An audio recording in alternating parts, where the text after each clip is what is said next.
Sir south ಇಂಡಿಯಾದಲ್ಲಿ 7 ಜನ ministers ಆಗಿದ್ದಾರೆ, 8 ಜನ ಮಿನಿಸ್ಟರ್ಸ್ ಆಗಿದ್ದಾರೆ. ಅಂದ್ರೆ ಸೌತ್ ಇಂಡಿಯಾದಲ್ಲಿ ಎಕ್ಸ್ಪೆಂಡ್ ಮಾಡೋದಕ್ಕೆ ಏನಾದ್ರು ಈ ತರದ ಒಂದು ಪ್ರಯತ್ನ ಮಾಡ್ತಾ ಇದ್ದಾರೆ ಸರ್ ಬಿಜೆಪಿನ ಮೋದಿ ಅವರು? ಏನು ಮಾಡಿದ್ರು ಕೂಡ ಸೌತ್ ಇಂಡಿಯಾದಲ್ಲಿ ಬಿಜೆಪಿನ ಬೆಂಬಲಿಸಲ್ಲ. ಯಾಕಂತಂದ್ರೆ ಅದು RSS ಬೇಸಿರ್ತಕ್ಕಂಥ ಪಾರ್ಟಿ, RSSನ ಮುಖವಾಡ, ಅದು ರಾಜಕೀಯ ಮುಖವಾಡ. ಹಾಗಾಗಿ ಸೌತ್ ಇಂಡಿಯಾದವರು ಯಾರು ಸಪೋರ್ಟ್ ಮಾಡಲ್ಲ. ಈ ಸಾರಿ ಉತ್ತರದಲ್ಲೂ ಕೂಡ ಉತ್ತರ ಪ್ರದೇಶ ಮತ್ತು ಮುಂಬೈ ಅಲ್ಲೆಲ್ಲ ಕೂಡ ಹಿನ್ನಡೆ ಆಗಿದೆ ಅವರಿಗೆ. ಸೊ ಇವತ್ತು ನೋಡಿ, ಒಬ್ಬ RSSನವರು ಹೇಳಿದ್ದಾನೆ,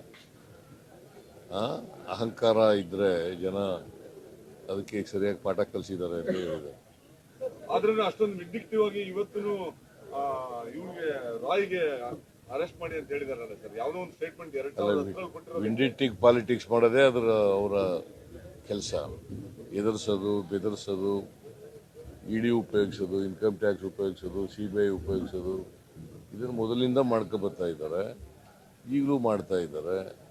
ಸೊ ಅದಕ್ಕಾಗಿ ಜನ ಅವ್ರಿಗೆ ಈ ಸಾರಿ ಬಹುಮತ ಕೊಡಲಿಲ್ಲ.